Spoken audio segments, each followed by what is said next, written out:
श्री कृष्णाय नमः। श्री गोपीजन वल्लभाय नमः। श्रीमदाचार्य चरण कमलेभ्यो नमः। श्री गुसाई जी परम दयालवे नमः। श्री गुरुभ्यो नमः। अथ मंगलाचरणम्। चिंता संतार हंतारो यत्पादाम्बुजरेण वः स्वीयान्तान्यजाचार्यान् प्रणमामि मुहुर्मुहुः। यदनुग्रहतो जन्तुः सर्वदुःखातिको भवेत् तमहं सर्वदा वन्दे श्रीमद्वल्लभनन्दनम्। अज्ञानतिमिरान्धस्य ज्ञानाञ्जनशलाकया स्फुरितं येन तस्मै श्रीगुरवे नमः।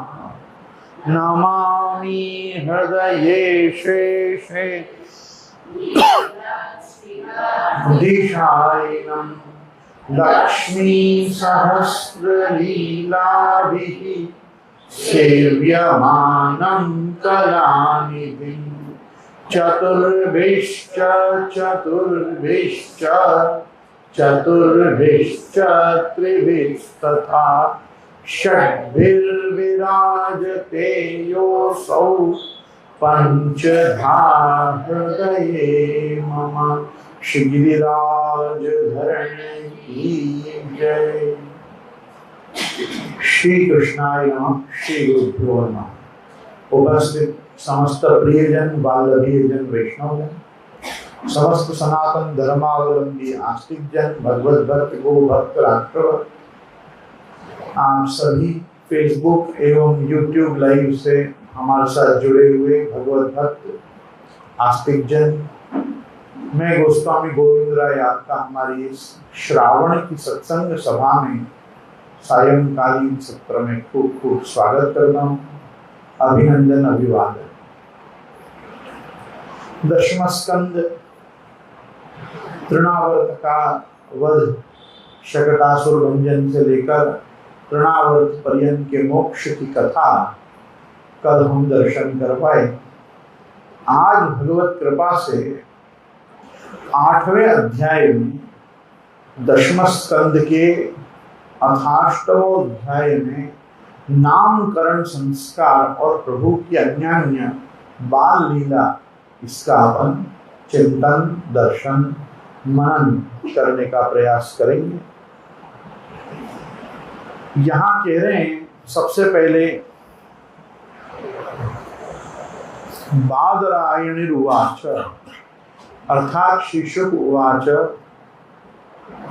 शुकदेव जी अध्याय का प्रारंभ करते हुए आज्ञा करते हैं, गर्गः पुरोहितो राजन यदूनां सुमहातपाः व्रजं जगामनन्दस्य वसुदेव प्रचोदितः तं दृष्ट्वा परमप्रीतः प्रत्युत्थाय कृताञ्जलिः आनर्चाधोक्षज धिया प्रणिपात पुरस्सरम्। सुखदेव जी कहते हैं, राजा परीक्षित यदुवंशियों के कुल पुरोहित थे श्री गर्गाचार्य जी। वे बड़े तपस्वी थे। वसुदेव जी की प्रेरणा से वे एक दिन नंद बाबा के गोकुल में आए। उन्हें देखकर नंद बाबा को बड़ी प्रसन्नता हुई। वे हाथ जोड़कर उठ खड़े हुए, उनके चरणों में प्रणाम किया। इसके बाद ये स्वयं भगवान ही हैं, इस भाव से उनकी पूजा की। सुपविष्टम कृतातिथ्यम गिरा सुनृतया मुनिम नंदयित्वा ब्रवीद ब्रह्मन् पूर्णस्य करवाम किम। जब गर्गाचार्य जी आराम से बैठ गए और विधि पूर्वक उनका आतिथ्य सत्कार हो गया, तब नंद बाबा ने बड़ी मधुर वाणी से उनका अभिनंदन किया और कहा, भगवन आप तो स्वयं पूर्ण काम हैं, फिर मैं आपकी क्या सेवा कर सकता हूँ, इस प्रकार से आपने, मैं किस प्रकार से आपकी सेवा करूं, इस प्रकार का उन्होंने प्रश्न किया। इस पर महद विचलनम नृणाम गृहीणाम दीन चेतसाम निश्रेयसाय भगवन कल्पते नान्यथा कचित। आप जैसे महात्माओं का हमारे जैसे गृहस्थों के घर आना जाना ही हमारे परम कल्याण का कारण है। हम तो घरों में इतने उलझे रहे हैं कि इन प्रपंचों में हमारा चित्त इतना दीन हो रहा है कि हम आपके आश्रम तक भी जा नहीं सकते। हमारे कल्याण के सिवा आपके आगमन का और कोई हेतु नहीं होता, अर्थात आप हमारा कल्याण करने के लिए ही हमारे यहाँ पधारे हैं।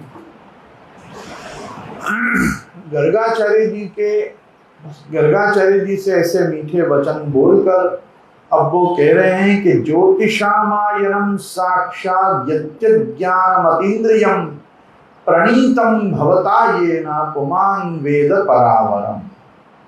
यहाँ कह रहे हैं कि प्रभु, जो बात साधारणतः इंद्रियों की पहुंच के बाहर है अथवा भूत और भविष्य के गर्भ में निहित है, वह भी ज्योतिष शास्त्र के द्वारा प्रत्यक्ष जान ली जाती है। आपने उसी ज्योतिष शास्त्र की रचना की है। गर्गाचार्य जी को भी कहा साक्षात ज्योतिष शास्त्र के आगे के रचयिता आप स्वयं हैं, और कहा तम ही ब्रह्म विदाम श्रेष्ठ संस्कारान कर्तुमर्हसि बालयोर नयोर नृणाम जन्मना ब्राह्मणो गुरु।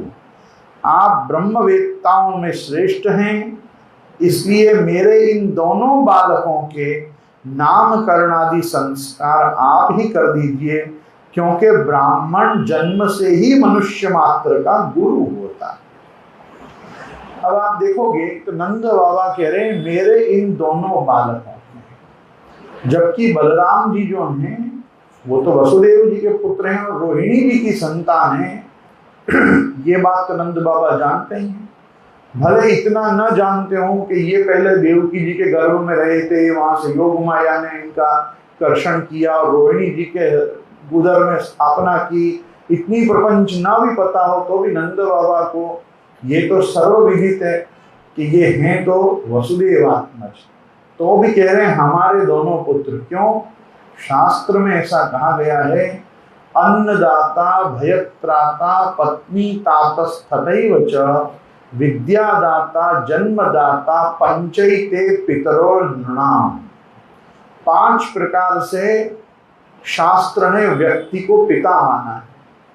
पहला, कोई किसी का अन्नदाता हो, तो हाँ सही बात है ये, क्योंकि यहाँ कंस के भय से रेफ्यूजी थे वसुदेव जी की अन्य पत्नियां और रोहिणी जी, इसलिए उनके अन्नदाता भी नंद बाबा थे।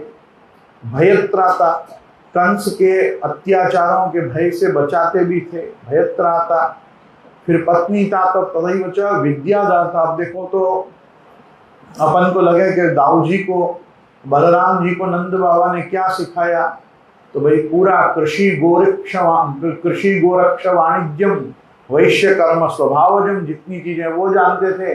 कृषि जानते थे, गोरक्षा जानते थे, ये सब चीज, cattle rearing, animal husbandry, agriculture, ये सब कहाँ सीखा बलराम जी ने? नंद बाबा के पास सीखा। और आज भी आप देखो agricultural tools of raw material and finished product दोनों बलभद्र जी के हाथ में होते हैं। रॉ मटेरियल के लिए हल और फिनिश्ड गुड्स के लिए मूसल, उसको और सुपर फाइन कर देने के लिए। ठीक है, तो ये सब जो होता है एलिमेंट्स किनके हाथ में है? तो बलराम जी के हाथ में है। ठाकुर जी के हाथ में क्या है? जगह माखन को गोलो, माखन को गोलो और वेणुवेत्र। बाकी एक्चुअली में तो सब जो सीखा है वो आपने बलराम जी ने विशेष करके नंद बाबा से सीखा है। तो विद्यादाता, जन्मदाता, पंचैते पितृणाम, तो 2-3 कारणों से ये नंद बाबा जो हैं ये दाऊ दादा के भी पितृवत, पिता तुल्य। तो इसलिए यहाँ पे ये सब प्रकार के संस्कार, आचार विचार, व्यवहार, शिष्टाचार दोनों ही बालकों का एक समान हमेशा नंद बाबा कराते हैं। यशोदा जी भी तन मातरऊ ऐसे करके अपन आगे उल्लेख देखेंगे कि जिनकी दो दो माताएं हैं, ऐसे दोनों ही भाई एक दूसरे की माताओं को भी अपनी माता मानते हैं। तो उनसे विनती की कि आप मेरे ये दोनों बालकों का नामकरण संस्कार आप करिए। गर्ग जी ने कहा, गर्ग उवाच यदूनाम हमाचार्य ख्यातश्च भुवि सर्वतः सुतम मया संस्कृतम ते मन्यते देवकी सुतम कंस पापमति सख्यम तवच्चानक दुंदुभे देवक्या अष्टमो गर्भो न स्त्री भवितुमर्हति इति संचिन्तयत् श्रुत्वा देवक्या दारिका वचः अपि हंता गता शंकस्तर्हि तन्नोन्नयो भवेत्। यहाँ पे गर्गाचार्य जी ने नई बात बताई है नंद बाबा को। तो गर्ग जी क्या कह रहे हैं? तो गर्ग जी कह रहे हैं, नंद जी मैं सब जगह यदुवंशियों के आचार्य के रूप में प्रसिद्ध हूँ। यदि मैं तुम्हारे पुत्र के संस्कार करूंगा तो लोग समझेंगे कि यह तो देवकी का पुत्र है। कंस की बुद्धि बुरी है, यह पाप ही सोचा करता है। वसुदेव जी के साथ तुम्हारी बनी घनिष्ठ मित्रता है। जब से देवकी की कन्या से उसने यह बात सुनी है कि उसको मारने वाला और कहीं पैदा हो गया है, तब से ही वह यही सोचा करता है कि देवकी के 8वें गर्भ से कन्या का जन्म नहीं हुआ था। यदि मैं तुम्हारे पुत्र का संस्कार कर दूं और वह इस बालक को वसुदेव जी का लड़का समझेगा तो इसको मार डालने का प्रयास करेगा। अब बोलो, तो भी इच्छा हो तो करूं। तो यहाँ पे नंद बाबा कह रहे हैं कि अलक्षितोस्मिन् रहसि मामकैरपि गोव्रजे कुरु द्विजाति संस्कारम स्वस्ति वाचन पूर्वकम। नंद बाबा ने कहा, आचार्य जी आप चुपचाप इस एकांत गौशाला में केवल स्वस्ति वाचन करके इस बालक का द्विजाति समुचित नामकरण संस्कार मात्र कर दीजिए। औरों की कौन कहे, मेरे सगे संबंधी को भी इस बात का पता नहीं चलेगा। बस आप और कुछ इस समय पूजा पाठ आदि और भी सब विधि न कर सको तो भी खाली स्वस्ति वाचन कर दो और जो नाम रखने वो नाम रख दो। आप पधारे हो तो आपके हाथ से ये कार्य हो जाए। जबकि ये सब तो देव प्रणोदित है, ये तो देवताओं ने इच्छा करी है, भगवान ने स्वयं इच्छा करी है कि मेरा जन्म यदुवंश में भी हुआ है तो यदुवंश के पुरोहित आवें और वो मेरा नामकरण कर दें। क्योंकि ये ब्रजवासियों को कुछ सूझता नहीं है। ये एक साल तक नंद महोत्सव ही मनाते रहते हैं। कितने साल तक? 1 साल तक। और बाद में छठी आई, मतलब छठी बाकी रह गई भगवान की, तो 1 वर्ष तक ये उत्सव ही करते रहे। खैर, तो यहाँ इन्होंने बहुत आग्रह किया। तो श्री सुखदेव जी बताते हैं, श्री शुक उवाच एवं संप्रार्थितो विप्रः स्वचीकीर्षितमेव तत् चकार नामकरणम गूढ़ो रहसि बालयोः। श्री सुखदेव जी कहते हैं, गर्गाचार्य जी तो संस्कार करना चाहते ही थे। जब नंद बाबा ने उनसे इस प्रकार प्रार्थना की तब उन्होंने एकांत में छिपकर गुप्त रूप से दोनों बालकों का नामकरण संस्कार कर दिया। ये समय पे ये लोग सब नंद बाबा की, नंद भवन की, नंद सदन की प्राइवेट गौशाला में अंदर पहुंच गए और वहां गायों के बीच में बैठकर ही भगवान का नामकरण संस्कार हुआ। गर्ग उवाच, गर्गाचार्य जी कह रहे हैं। अब गर्गाचार्य जी तो सब जानते हैं, बड़ा भाई कौन है, छोटा भाई कौन है, कौन किसकी औलाद है, कौन किसके पुत्र रत्न है। तो सबसे पहले आप बलराम जी का नाम रख रहे हैं, बलभद्र जी का नामकरण हो रहा है। तो गर्ग उवाच में कह रहे हैं कि अयम ही रोहिणी पुत्रो रमयन् सुहृदो गुणैः आख्यास्ते राम इति बलाधिक्यात् बलं विदुः। गर्गाचार्य जी ने कहा यह रोहिणी का पुत्र है, इसलिए इसका नाम होगा रोहिणी। यह अपने सगे संबंधी और मित्रों को अपने गुणों से अत्यंत आनंदित करेगा, इसलिए इसका दूसरा नाम राम होगा। इसके बल की कोई सीमा नहीं है, इसलिए इसका एक नाम बल ही होगा। यह यादवों में और तुम लोगों में कोई भेदभाव नहीं रखेगा और लोगों में फूट पड़ने पर मेल करवाएगा, इसलिए इसका एक नाम संकर्षण भी होगा। तो यहाँ कह रहे हैं तीसरे वाक्य में कि यदु नाम पृथक भावाद संकर्षणमुषन्त्युत। तो यहाँ पे इस प्रकार से 1.5 श्लोक में बलराम जी का नाम रखा। बलराम जी को पहले तो रोहिणी पुत्रत्वेन रोहिणी कह दिया, फिर राम नाम रखा, फिर अति बलवान होने के कारण बल नाम रखा और संकर्षण जी इनका नाम रखा। ऐसे 4 नाम बलराम जी के रखे, इसीलिए हम उनको बलराम अथवा बलभद्र ऐसा भी कहते हैं। आप साक्षात संकर्षण हैं।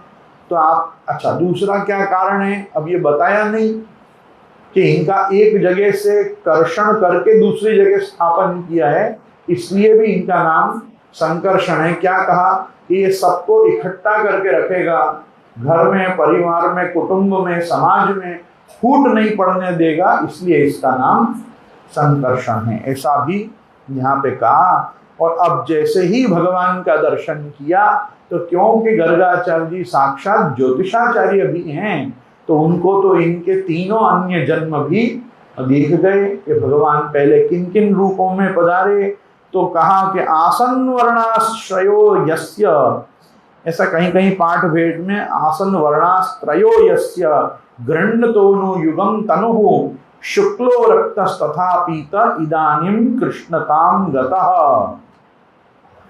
कह रहे हैं और यह जो सांवला सांवला बालक है, मतलब ये जो कालो कालो बैठो है, ये प्रत्येक युग में शरीर ग्रहण करता है।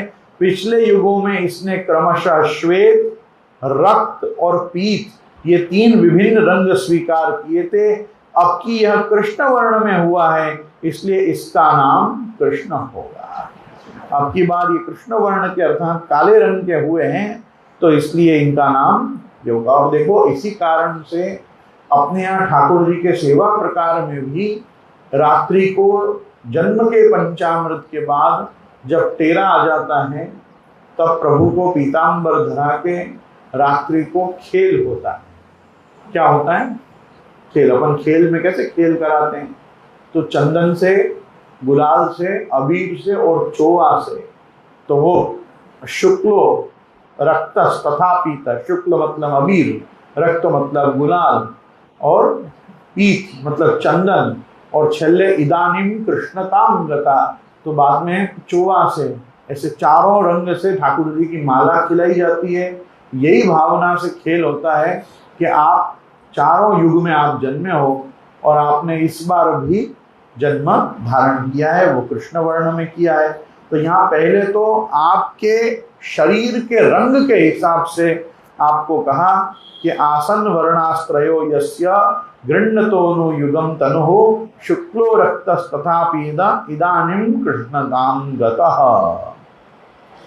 अब देखो संकेत में यहाँ पे गर्गाचार्य जी नंद बाबा को बहुत बड़ी बात कह रहे हैं। और ये सब श्लोक भी जो हैं ये भगवान के दोनों जगह प्रागट्य होने के सूचक हैं कि वसुदेव ग्रह में भी भगवान का प्रादुर्भाव है और नंद सदन में, नंद भवन में भी यशोदा जी के गर्भ से प्रभु का प्रादुर्भाव है। ये श्लोक को ध्यान से सुने।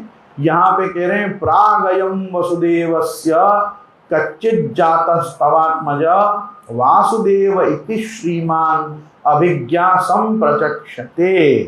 कह रहे नंद जी, यह तुम्हारा पुत्र पहले कभी वसुदेव जी के घर में भी पैदा हुआ था।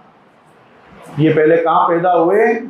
वसुदेव जी के यहाँ। देखो कुछ छुपा नहीं रहे, इसलिए इस रहस्य को जानने वाले लोग इसे श्रीमान वासुदेव भी कहेंगे। इसको इसीलिए कहा है, वासुदेव नाम भी भगवान का है क्योंकि आप वसुदेव जी के घर भी एक बार जन्मे हैं। प्राग, प्राग मतलब पहले वहां जन्मे हैं फिर तुम्हारे यहाँ जन्मे हैं। तो तुम्हारे यहाँ जन्मे हैं तो उसका प्रमाण क्या है? तो कह रहे तवात्मजः। देखो सुखदेव जी ने भी 5वां अध्याय प्रारंभ कहां से किया था? नंदस्तु आत्मज उत्पन्ने जाताल्लादो महामना, ये जब कहा तो वहां आत्मा वही जायते इति आत्मजः, अपनी आत्मा से जो बेटा पैदा होता है उसे आत्मज कहते हैं। शरीर से पैदा होने कारण उसको सुत कहते हैं। तो ये सारे अभिधान जो हैं शास्त्र के, ये भगवान में घटित होते हैं, क्योंकि भगवान वसुदेव आत्मज भी हैं और नंद राजकुमार भी हैं। तो ये यहाँ पे कह रहे हैं प्रागयम वसुदेवस्य कच्चित् जातस्तवात्मजः वासुदेव इति श्रीमान अभिज्ञः संप्रचक्षते। केवल वासुदेव नहीं, श्रीमान वासुदेव। ये ओम नमो भगवते वासुदेवाय वाले वासुदेव, ये भगवान परा वासुदेव जो वैकुंठ से भी ऊपर भगवान का व्यापी वैकुंठ है, उस व्यापी वैकुंठ के अधिष्ठात्र भगवान तुम्हारे पुत्र के रूप में आए हैं। तो फिर उनको हुआ अच्छा, ऐसे कैसे हो सकता है कि अभी ये जो बच्चा पैदा हुआ ये पहले वसुदेव जी के यहाँ भी पैदा हुआ? तो तुरंत गर्गाचार्य जी ने कह दिया बहुनि संति नामानि रूपाणि च सुतस्य ते गुणकर्माणि रूपाणि तान्यहं वेदनो जनाः। तुम्हारे पुत्र के और भी बहुत से नाम हैं तथा रूप भी अनेक हैं, और इनके जितने गुण हैं और जितने कर्म हैं उन सब के अनुसार अलग अलग नाम कहे जाते हैं। मैं तो उन नामों को जानता हूं, परंतु संसार के साधारण लोग उन सब को नहीं जानते। कह रहे हैं बहुनि संति नामानि रूपाणि च सुतस्य थे। देखो ऊपर पहले आत्मज कहा, अब वापिस सुत कह रहे हैं। और गुण कर्माण रूपाणि तान्यहं वेदनो जाना। ऐसा है, अर्जुन को भी भगवान ने यही कहा था जब जन्म कर्म च मे दिव्यम कहा गीता जी में, तब उसको भी कहा कि बहूनि मे व्यतीतानि जन्मानि तव चार्जुन तान्यहं वेद सर्वाणि न त्वं वेत्त परन्तप। मेरे तेरे पहले कितने और जन्म हुए हैं वो मैं तो सब जानता हूँ अर्जुन, तू कुछ भी नहीं जानता, इसलिए जितना मैं कह रहा हूँ उतना समझ ले। ऐसे ही यहाँ पे गर्गाचार्य जी ने भी वसुदेव नंद बाबा को कह दिया कि नंद बाबा बहुनी बहुत सारे नाम हैं, और नाम इतने क्यों हैं? क्योंकि भगवान ने उतने रूप लिए हैं। तो बहुनी संति नामानि रूपाणि च सुतस्यते, और गुण कर्माण रूपाणि, उनके गुण कर्म और रूप उन सबको तान्यहं वेदी नो जनाः, साधारण लोग नहीं जानते हैं। अब उसका प्रकार बता रहे हैं। क्या बता रहे हैं? कि ये तुम्हारे घर पधारे हैं, ये क्या करेंगे तुम्हारे यहाँ आके? तो कह रहे हैं कि एष वः श्रेय आधस्याम गोप गोकुल नंदना अनेन सर्व दुर्गाणि यूजमंजस्तरिष्यता पुराणेन ब्रजपते साधवो दस्यु पीडिताः अराजके रक्षमाणा जिज्ञुर्दस्युन् समेधिताः। ये कह रहे हैं ये तुम लोगों का परम कल्याण करेगा, समस्त गोप और गौओं का ये बहुत ही आनंदित करेगा। इसकी सहायता से तुम बड़ी बड़ी विपत्तियों को बड़ी सुगमता से पार कर जाओगे। व्रजराज पहले के युग की बात है, एक बार पृथ्वी में कोई राजा नहीं रह गया था, डाकुओं ने चोरों ने लूट खसोट मचा रखी थी। तब तुम्हारे इसी पुत्र ने सज्जन पुरुषों की रक्षा की, और इससे बल पाकर उन लोगों ने लुटेरों पे विजय प्राप्त की। य एतस्मिन् महाभागः प्रीतिं कुर्वन्ति मानवः नारयो भी भवन्त्येतान् विष्णुपक्षा निवासुनाः। कह रहे हैं कि जो मनुष्य तुम्हारे इस सांवले सलोने शिशु से प्रेम करते हैं वे बड़े भाग्यवान हैं। जैसे विष्णु भगवान के कर कमलों की छत्र छाया में रहने वाले देवताओं को असुर नहीं जीत सकते, वैसे ही इससे प्रेम करने वालों के भीतर या बाहर किसी प्रकार के भी शत्रु उनको नहीं जीत सकते। अर्थात ये इससे जो लोग प्रेम करेंगे वही सदा विजयी होंगे। ऐसा कह के कहा कि तस्मान नंदात्मजो यम ते नारायण गुण समो गुणैः श्रिया कीर्त्यानुभावेन गोपायस्व समाहिता। यहाँ कह रहे नंद जी चाहे जिस दृष्टि से देखें गुण में संपत्ति में और सौंदर्य में, कीर्ति में और प्रभाव में तुम्हारा यह बालक साक्षात भगवान श्री नारायण के समान है। तुम बड़ी सावधानी और तत्परता से इस बालक की रक्षा करो। देखो कितनी सुंदर बात यहाँ पे कही है कि तस्मान् नंदात्मजो यमते, हे नंद, इसीलिए इस तुम्हारे आत्मज में, क्योंकि सारे गुण नारायण के समान हैं, नारायण के जैसी ही श्री इनके पास है, कीर्ति इनके पास है, तो इसलिए तुम इसको बहुत सावधानी से इसका लालन पालन करो। ऐसा कहकर और इत्यात्मानं समादिश्य गर्गे च स्वगृहं गते नंदः प्रमोदितो मेने आत्मानं पूर्णमाशिषाम। इस प्रकार नंद बाबा को भली भांति समझाकर आदेश देकर गर्गाचार्य जी अपने आश्रम को लौट गए। उनकी बात सुनकर नंद बाबा को बड़ा ही आनंद हुआ। उन्होंने ऐसा समझा कि मेरी सब आशाएं, लालसाएं पूरी हो गईं, मैं अब कृतकृत्य हो गया। इस प्रकार से प्रभु का छिप के गवाम गोष्ठ में, नंद बाबा की स्वयं की पर्सनल गौशाला में प्रभु का नामकरण संस्कार पूर्ण हुआ। इसके बाद प्रभु जो हैं वो थोड़ा थोड़ा अपने घुटनों के बल चलना शुरू हो गए। तो अब यहाँ आगे बता रहे हैं, श्री शुकवाच तो नहीं है, परंतु यहाँ से अब पुनः सुखदेव जी बोल रहे हैं, क्योंकि गर्गाचार्य बोल के चले गए, नंद बाबा प्रसन्न हो गए। तो सुखदेव जी बता रहे हैं, कालेन ब्रजताल्पेन गोकुले राम केशवौ जानोभ्याम सह पाणिभ्याम रिंगमाणो विजहतुः। ये नवनीत प्रिया जी के लीला का प्रधान ध्यान है। नवनीत प्रियम नवमी विठ्ठलेश मुदावहम राजक शार्दूल नखरम रिंगमाणम ब्रजांगणे। घुटनों चलना और जानु रिंगण करना ये नवनीत प्रिया जी का खास कार्य है।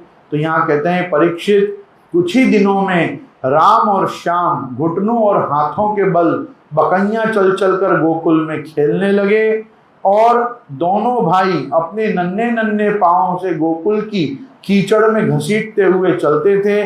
तो यहाँ कह रहे हैं कि तावंग्र युग्मम अनुकृष्य सरिस्रपंतो घोष प्रघोष रुचिरम ब्रज कर्दमेशु तन्नाद्र हष्टमन सावन सृष्ट लोकम मुग्ध प्रभीत वदुपेय तुरंति मात्रो।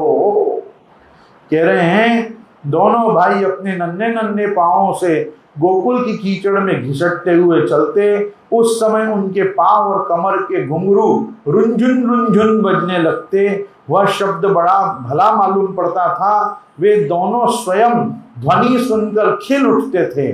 कभी कभी वे रास्ते चलते किसी अज्ञात व्यक्ति के पीछे ही हो लेते।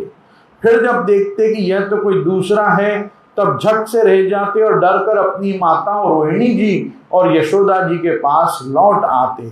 तो कह रहे हैं, तन्मातरौ निज सुतौ गृणयास्नुवंत्यौ पंकांग राग रुचिरावक गुह्य दौर्भ्याम दत्त्वा स्तनम प्रपिबतो स्मुखम निरीक्ष्य मुग्धास्मिताल्पदशनम ययुः प्रमोदम। अब छोटे छोटे दांत भी प्रभु को आने लग गए हैं। तो यहाँ कह रहे हैं, माताएं यह सब देख देख कर स्नेह से भर जाती, उनके स्तनों से दूध की धारा बहने लगती। जब उनके दोनों नन्हे नन्हे शिशु अपने शरीर में कीचड़ का अंगराग लगाकर लौटते, तब उनकी सुंदरता और भी बढ़ जाती थी। माताएं उन्हें आते ही दोनों हाथ से गोद में लेकर हृदय से लगा लेती और स्तनपान कराने लगती। जब वे दूध पीने लगते और बीच बीच में मुस्कुरा मुस्कुरा कर अपनी माताओं की ओर देखने लगते, तब उनकी मंद मंद मुस्कान और छोटी छोटी दंतुलियां और भोला भोला मुंह देखकर आनंद के समुद्र में उनकी माताएं डूबने लगती। प्रभु के छोटे छोटे दांत भी दर्शन देते। तो यहाँ क्या कह रहे हैं इस चीज के लिए कि यरहंगना दर्शनीय कुमार लीला वंतर ब्रजे तदबला प्रगृहीत पुच्छैहि वत्सैरितस्तत उभावन कृष्यमाणौ प्रेक्षंच उज्जित ग्रहा जहोशुर हसंत्यः। ये कह रहे हैं कि जब राम और श्याम दोनों कुछ और बड़े हुए तब ब्रज में घर के बाहर ऐसी ऐसी बाल लीलाएं करने लगते जिन्हें गोपियां देखती ही रह जाती। क्या करते?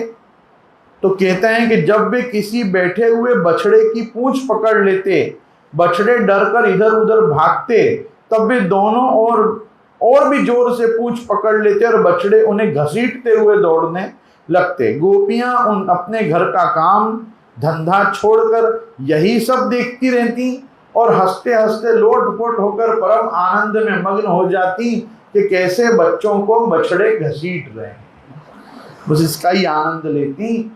तो यहाँ कह रहे हैं कि जलद्विज कंटकेभ्या क्रीड़ा परावति चलौ स्वसुतौ निषेधुम गृह्णानि कर्तुमपि यत्र न तज्जनन्यौ शेकात आपतुर्लम मनसो नवस्थाम। कह रहे हैं कन्हैया और बलदाऊ दोनों ही बड़े चंचल और बड़े खिलाड़ी थे। वे कहीं हिरण, गाय आदि सींग वाले पशुओं के पास दौड़ जाते, तो कहीं धधकती हुई आग से खेलने के लिए कूद पड़ते, कभी दांत से काटने वाले कुत्तों के पास जा पहुंचते, तो कभी आंख बचाकर तलवार उठा लेते, कभी कुएं या गड्ढे के पास जल में गिरते गिरते बचते, और कभी मोर आदि पक्षियों के निकट चले जाते और कभी कांटों की ओर बढ़ जाते थे। माताएं उन्हें बहुत जबरदस्ती परंतु उनकी एक न चलने देती। ऐसी स्थिति में वे घर का काम धंधा भी नहीं संभाल पाती थी। उनका चित्त बच्चों के भय से वस्तुओं को बचाने की चिंता में ही अत्यंत चंचल रहता था। कैसे बच्चों को बचाएं और बच्चों से चीजों को बचाएं, बस इसी में उनका ध्यान लगा रहता था। फिर कह रहे हैं वो थोड़े और बड़े हुए तो बता रहे हैं कि काले नाल्पेन राजर्षे रामः कृष्णश्च गोकुले अगृष्ठ जानुभि पद्भिर विचक्रम मथुरंजसा। राजर्षे कुछ ही दिनों में यशोदा और रोहिणी के लाडले लाल घुटनों का सहारा लिए बिना अनायासी खड़े होकर गोकुल में चलने फिरने लगे। ये यहाँ बता रहे हैं कि जब श्याम सुंदर घुटनों का सहारा लिए बिना चलने लगे तब वे अपने घर में अनेकों प्रकार की कौतुकमयी लीलाएं करने लगे। तो क्या करने लगते थे?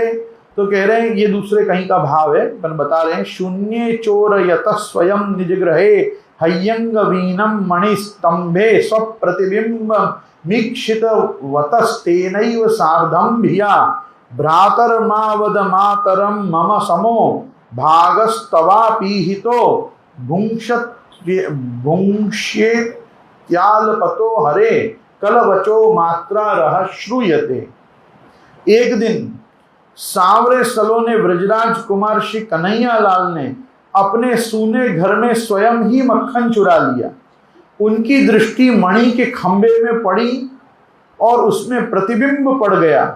अब तो वे खुद को देखकर ही डर गए और अपने प्रतिबिंब से बोले, अरे भैया मेरी मैया से कहियो मत, तेरा भाग भी मैं बराबर तुझे ही स्वीकार करके दे रहा हूं, ले खा ले भैया। यशोदा माता से ये लाल की बात मत कहियो। परंतु देखा तो बाजू में खड़ी यशोदा मैया आश्चर्य से उनकी इस लीला को खुद ही देख रही थी कि कैसे अपने प्रतिबिंब को ही प्रभु माखन ऑफर कर रहे हैं।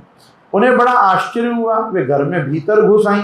माता को देखते ही कृष्ण ने अपने प्रतिबिंब को दिखाकर बात बदलते हुए कहा, माता कएश नवनीतमिदं त्वदीयं लोमेन चोरितु मदग्रहं प्रविष्टः मद्वारणं न मनुते मयि रोषभाजी रोषम तनोति नहीं में नवनीत लोभ। मैया मैया मैया देखो ये कौन है, लोभवश तुम्हारे माखन को चुराने के लिए आज घर में घुस आया है। मैं मना कर रहा हूं तो मानता नहीं है, क्रोध करता हूं तो मेरे सामने क्रोध कर रहा है। मैया तुम कुछ मत सोचना, मेरे मन में माखन का तनिक भी लोभ नहीं है, यही दुष्ट है।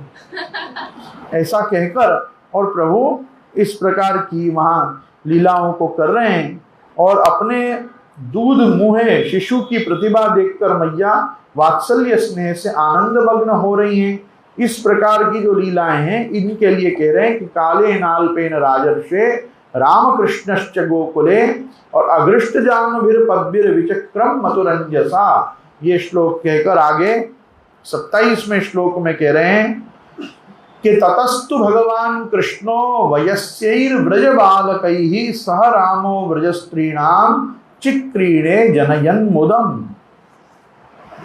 ये ब्रजवासियां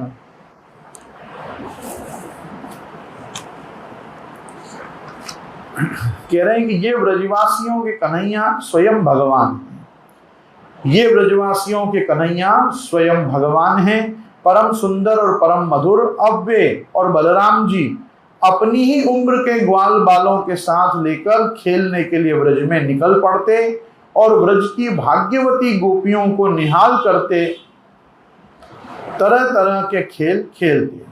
तो क्या खेल खेलते? तो बता रहे हैं कि कृष्णस्य गोप्यो रुचिरम वीक्ष्य कौमार चापलम शृण्वत्याखिल तन्मातुर इतिर होचु समागताः। उनके बचपन की चंचलताएं बड़ी ही अनोखी होती थी, गोपियों को तो बड़ी ही सुंदर और मधुर लगती थी। एक दिन सबकी सब इकट्ठी होकर नंद बाबा के घर आई और यशोदा माता को सुना सुना कर कन्हैया की करतूतें कहने लगी। अब ये क्या करतूतें करते हैं भगवान? तो ये अब सब भगवान की कंप्लेन कर रही हैं। क्या कर रही हैं?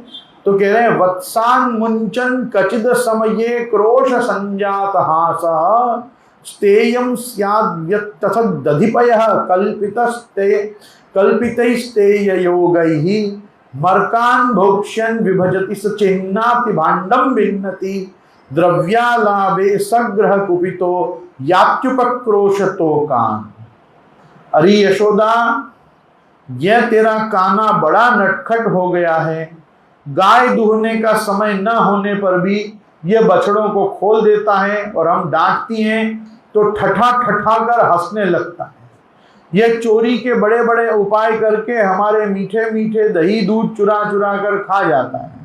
केवल अपने ही खाता तो भी एक बात थी, यह तो सारा दही दूध वानरों को बांट देता है और जब वे भी पेट भर जाने पर नहीं खा पाते तब यह सारे मटकों को फोड़ डालता है। यदि घर में कोई वस्तु इसे नहीं मिलती तो ये घर और घर वालों पर बहुत खींचता है और हमारे बच्चों को रुलाकर भाग जाता है। जब हम दही दूध के छींके पर रख देती हैं और इसके छोटे छोटे हाथ वहां तक नहीं पहुंच पाते तो ये बड़े बड़े उपाय रचता है। कहीं 2-4 पीढ़ों को एक के ऊपर एक रख के कहीं उखल पर चढ़ जाता है और कहीं उखल पर पीढ़ा रख देता है और कभी कभी तो अपने किसी साथी के कंधे पर ही चढ़ जाता है। जब इतने पर भी काम नहीं चलता तब नीचे से ही उन बर्तनों में छेद कर देता है।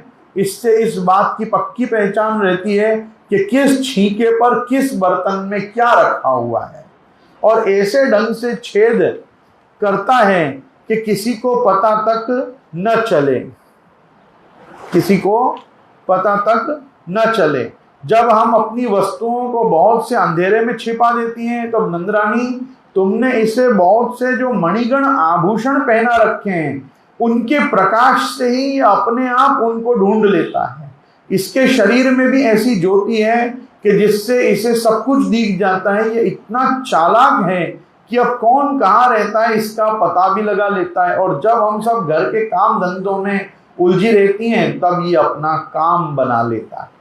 तो ये कह रहे हैं हस्ताग्राये रचयति विधिम पीठकोलूखलाद्यैर छिद्रम हंतर निहते वयुनः शिक्य भाण्डेषु तद्वित् और ध्वंतागारे धतमणिगणम स्वांगमर्थ प्रदीपम और काले गोप्यो यर्हि ग्रह कृत्येषु सविग्र चित्ता।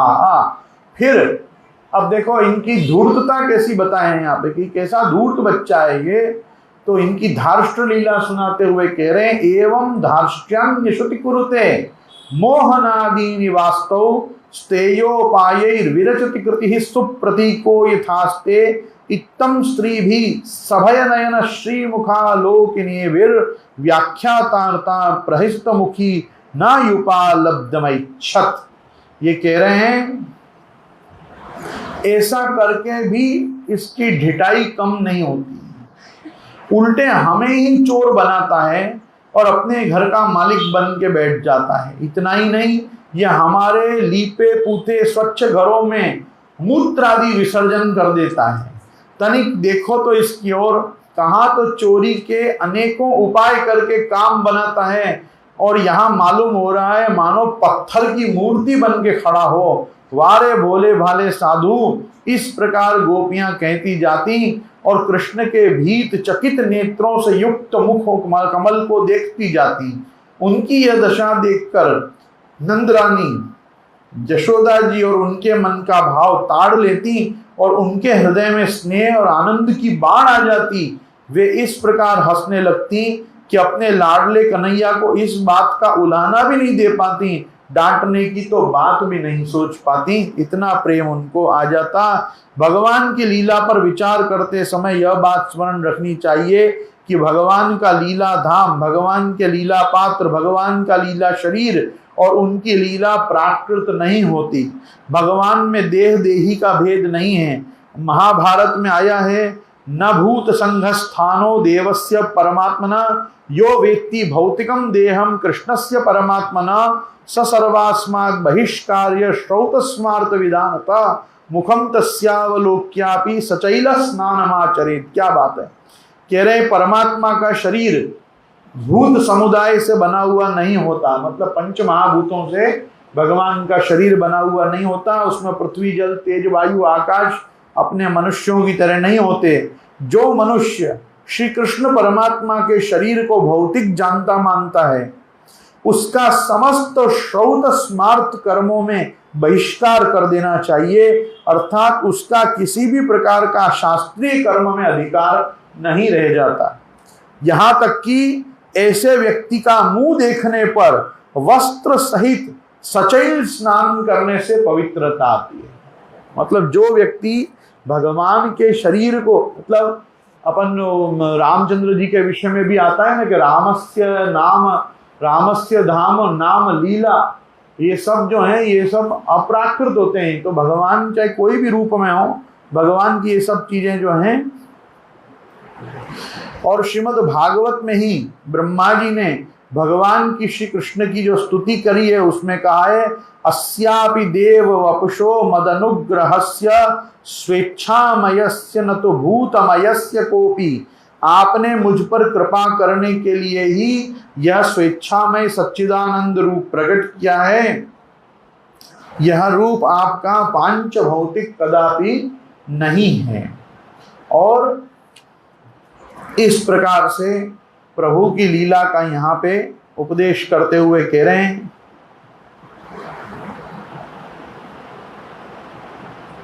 अब देखो यहाँ ऐसे तो बहुत चीजें हैं जो इसको समझाती हैं कि कैसे भगवान का जो श्रीअंग है, भगवान का जो स्वरूप है वो अपराकृत है। तो मैं समझता हूँ थोड़ा उसका चिंतन करना चाहिए ताकि भगवत भाव में वृद्धि हो। अन्यथा अपन सीधे फिर मृत्तिका भक्षण लीला में जाएंगे, तो मृत्तिका भक्षण लीला अपन कल भी कर सकते हैं एकादशी के दिन।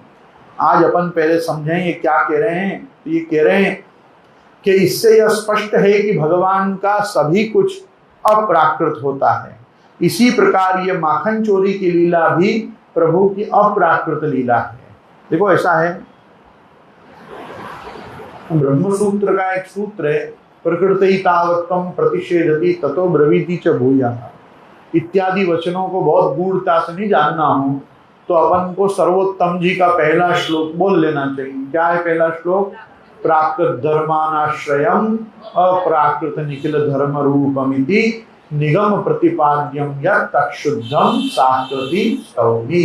ये जो श्लोक है इसका मंगलाचरण के रूप में भगवत परक अर्थ और आचार्य परक अर्थ दोनों ही श्री गोकुलनाथ जी ने बृहद टीका में किए हैं। तो अपन को भी मानना चाहिए कि प्राकृत धर्मों का भगवान अनाश्रय हैं और समस्त अप्राकृत निखिल धर्म रूप इत्यादि का आप आश्रय स्थान है। अगर भगवान केवल निराकार ही होते, अगर भगवान साकार होते ही नहीं तो सत्यम ज्ञानम अनंतम आदि गुण भी श्रुतियों में वर्णित नहीं होते। पर भगवान के सर्वतः पाणिपादांतम सर्वतः शिशिरोमुखम इत्यादि वाक्य श्रीमद् भगवद गीता रूपी स्मृति में भी मिलते हैं।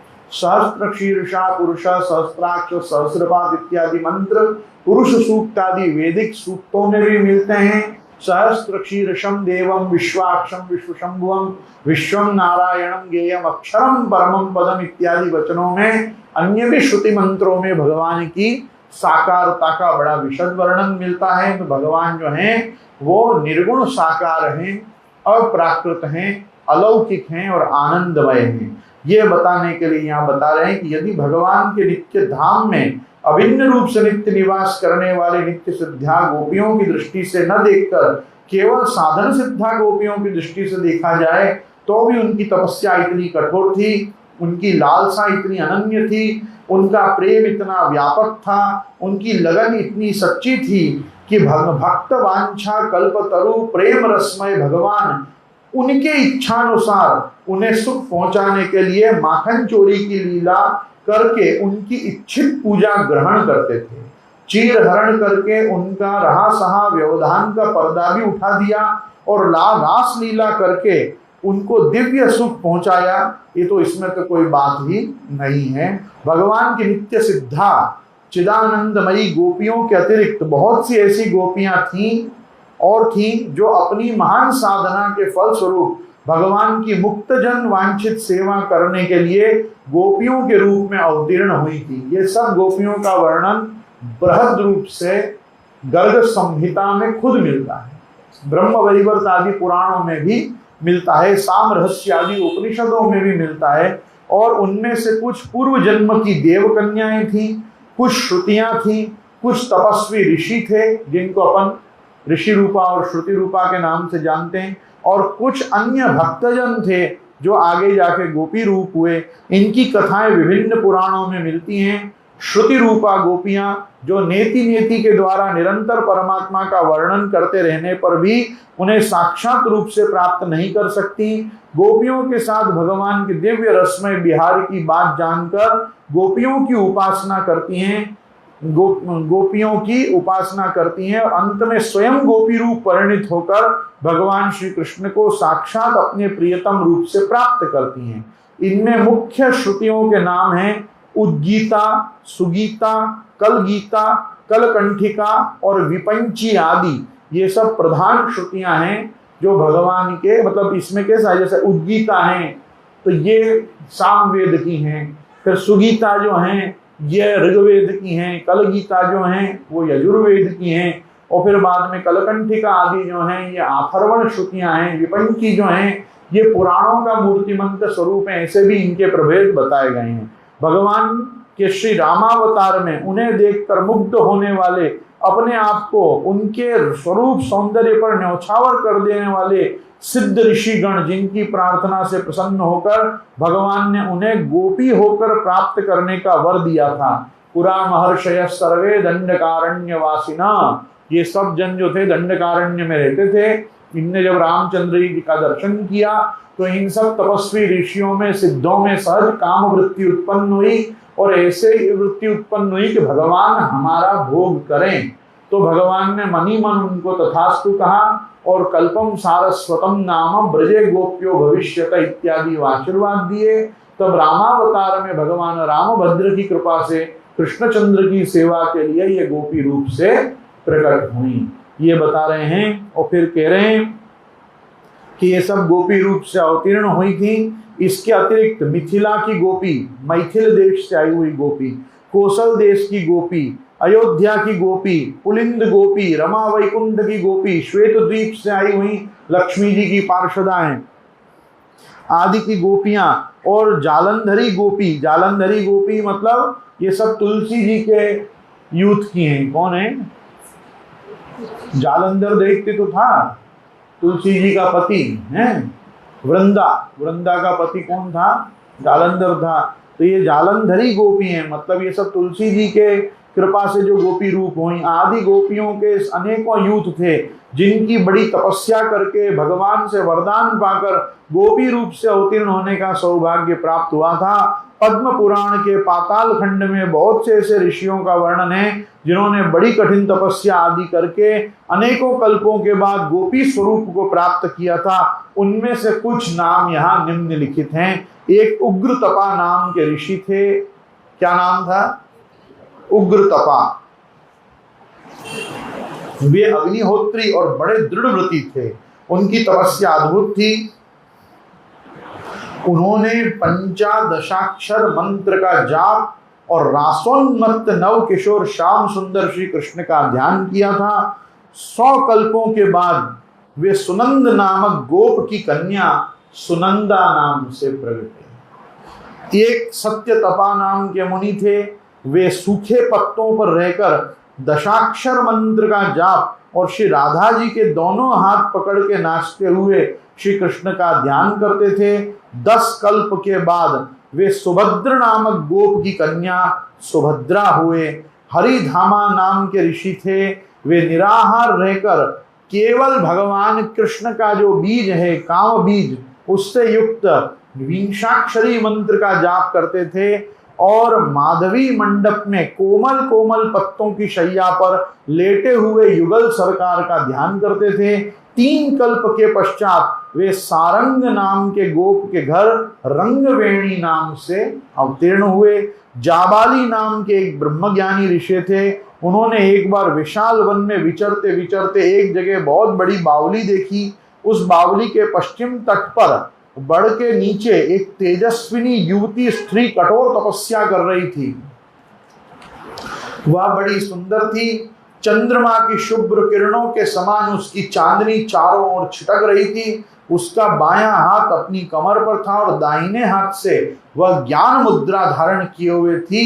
जाबाली ने बड़ी नम्रता के साथ पूछने पर उस तापसी स्त्री ने बतलाया, ब्रह्म विद्याहमतुला योगींद्रैर्वाक्य मृग्यते साहम हरिपदाम भोज काम्यया सुचिरम तप ब्रह्मानंदेन पूर्णाहम तेनानंदेन तृप्तधि चराम्यस्मिन् वने घोरे ध्यायन्ति पुरुषोत्तमं तथापि शून्यमात्मानं मन्ये कृष्ण रतिं विना।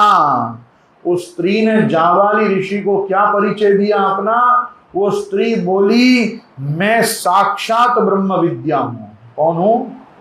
मैं वह ब्रह्म विद्या हूँ जिसे बड़े बड़े योगी सदा ढूंढा करते हैं। मैं श्री कृष्ण के चरण कमलों की प्राप्ति के लिए इस घोर वन में उन पुरुषोत्तम का ध्यान करती हुई दीर्घ काल से तपस्या कर रही हूँ। मैं ब्रह्मानंद से परिपूर्ण हूँ और मेरी बुद्धि भी उसी आनंद से परितृप्त है, परंतु श्री कृष्ण का प्रेम मुझे अभी तक प्राप्त नहीं हुआ, इसलिए मैं अपने को शून्य देखती हूँ। ब्रह्मज्ञानी जाबाली ने उसके चरणों पर गिरकर दीक्षा ली और फिर व्रजवीथियों में विहरने वाले भगवान का ध्यान करते वे एक पैर से खड़े होकर बड़ी कठोर तपस्या करते रहे। 9 कल्पों के बाद प्रचंड नामक गोप के घर वे चित्रगंधा नाम की गोपी के रूप में प्रकट हुए। चित्रगंधा नाम से साक्षात जाबाली ऋषि इस ब्रह्म विद्या की कृपा से प्रकट हुए। कुशध्वज नामक ब्रह्म ऋषि के पुत्र शुचिश्रवा और सुवर्ण देव तत्वज्ञ थे।